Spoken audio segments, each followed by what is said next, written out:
இது வந்து ஒரு 1/2 kg choco truffle cake. Delivery ஆன மாம் அண்ட் பேபியை வெல்கம் பண்ணுற தீமில் கேட்டிருந்தாங்க.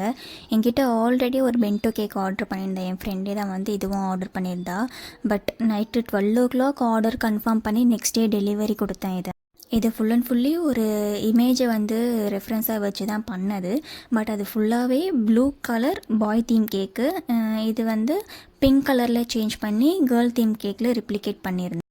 நைட்டே ஐசிங்கெல்லாம் முடிச்சுட்டு ஃப்ரிட்ஜில் செட் பண்ண விட்டுட்டேன். Next day morning print out ஒர்க்கெல்லாம் கேக்கில் வந்து ஸ்டிக் பண்ணிட்டேன்.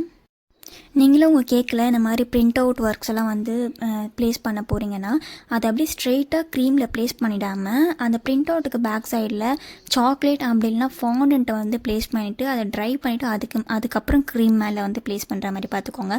நீங்கள் ஸ்ட்ரெயிட்டாக பிரிண்ட் அவுட்டை வந்து க்ரீம் மேலே ப்ளேஸ் பண்ணுறப்போ அது ஃபுல்லாகவே வெட்டாகி ஒரு மாதிரி ரொம்ப பிளாக் கலரில் ஆகிற மாதிரி ஆகிடும். அண்ட் டாப்பர்லாம் வச்சதுக்கப்புறம் கேக்கோட ஃபைனல் அவுட்புட் இப்படி தான் இருந்தது. கஸ்டமருக்கு டெலிவரி பண்ணியாச்சு. அவங்களும் ஹாப்பி ரிவ்யூ வந்து சென்ட் பண்ணியிருந்தாங்க. உங்களுக்கும் இந்த மாதிரி ஃப்ரெஷ்ஷான கேக்ஸ் எல்லாம் வேணும்னா கண்டிப்பாக மறக்காமல் டிஎம் பண்ணுங்கள். பாய், தேங்க்யூ.